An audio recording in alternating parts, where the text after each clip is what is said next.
Good morning, everyone. Today I come to present one of the papers of my doctoral thesis called Coercive Isomorphism in the Brazilian Packaging Chain, Opportunities Towards the Circular Economy. I appreciate the support of partner professors to bring the article to this event. There is a lack of consensus regarding the concept of circular economy.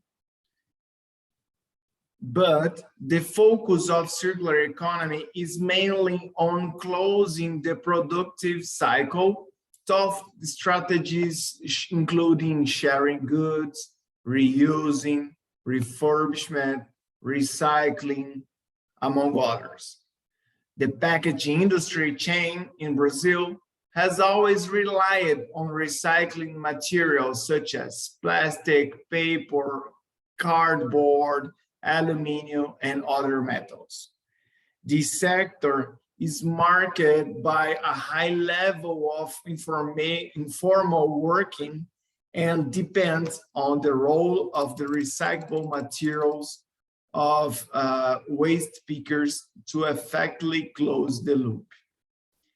Since 2010, we have a Brazilian policy of solid waste management.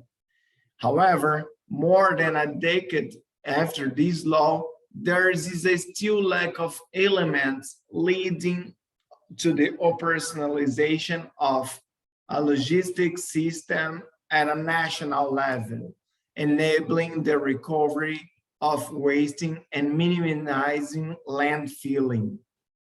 According to the institutional theory, the publication of laws, regulations can impose pressure on an organization and cause externalization of behaviors, a process known as coercive isomorphism. In addition to avoiding sanctions provided by law, other factors can trigger this process, including the mimetic isomorphism, that is the tendency to follow the decisions of market leaders, and the normative isomorphism, that is a search for projects that could respond to the demands of society. According to the recent literature, circular economy still requires further studies, especially considering the economic and social implications in developing countries such as Brazil. So the objective of this paper was to analyze the role of coercive isomorphism as a mechanism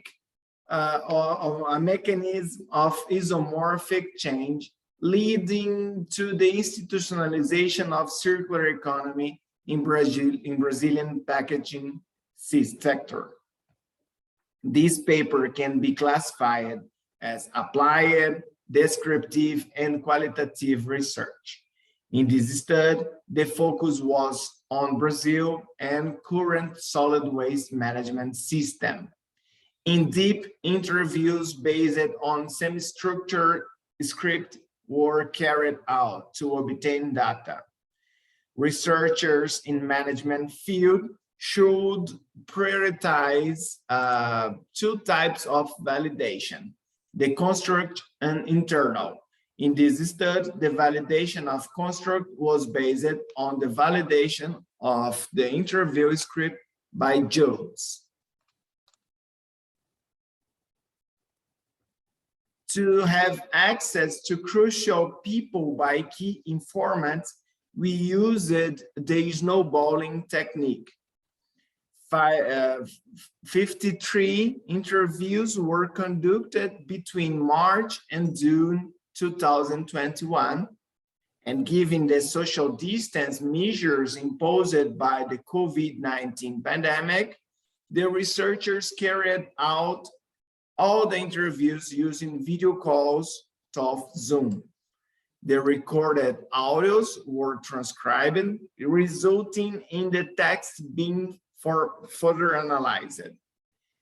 The qualitative content analysis encompasses the identification of themes, the search of patterns, and the interpretation of data leading to the explanation of the phenomenon. Finally, it's important to point out that the software NVivo was used to support researchers in categorizing and analyzing data. Before we present the results, it's important to point out that coercive isomorphism happens when people and organizations begin to adopt a similar behavior due to the imposition of the state, legal or tax obligations. Most of the 53 participants interviewed in this study believe that proper compliance with the solid waste national policy could lead Brazil to advance towards the circular economy. Table 1 shows with actors answered that believe or not that the current national policy induce or force organization to change their behavior. The general idea is that the law has great relevance, but it still needs serious enforcement for its authentic execution. The lack of monitoring had been one of the major obstacles for this country advance on this matter. Due to disputes, the legislation has not passed the extent responsibility that exists in Europe. Therefore, many companies that operate in both regions, Brazil and Europe, do reverse logistics, and often they do in Europe and do not the same in Brazil. The Brazilian industry does not take so much effort to respect the sectoral agreement.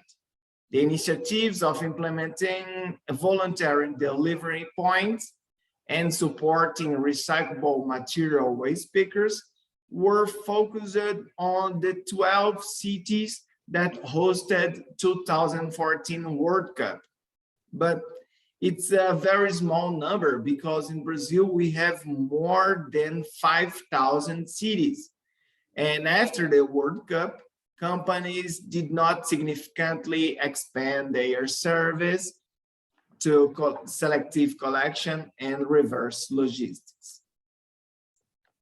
On this matter, the PAD and sustainability expert interviewed also point out the companies are responsible for this delay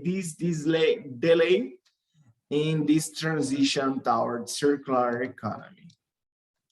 Public federal ministry has done an important job, for example, by requiring that municipalities close down garbage and landfills and considering their reallocation of recyclable material waste pickers. Figure 1 shows in the format of a diagram the interview response divided in 2 groups and categories inside these groups. Some participants believe in the ability of Brazilian environmental legislation to stimulate change towards circular economy.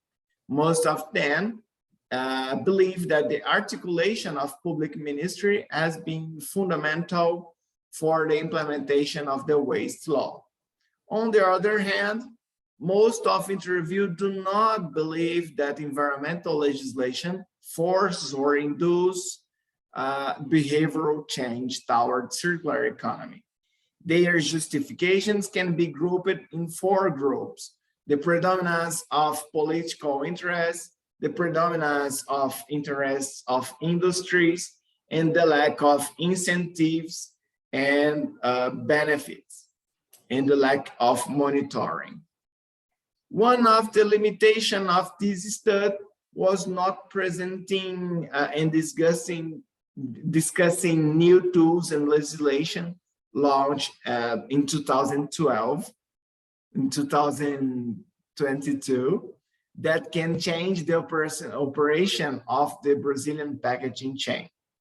Managerial and academic contribution can be obtained from this study. The analysis of the participants' perception of the Brazilian environmental legislation can contribute to the decision-making process of public and private managers. To researchers, the recommendation is to conduct other case studies, preferable longitudinal studies, providing a deeper understanding of each observed factor. So, thank you very much, everyone who watched this presentation. Thanks to the organizers of this important event, and I leave my contacts if you are interested in chat about circular economy.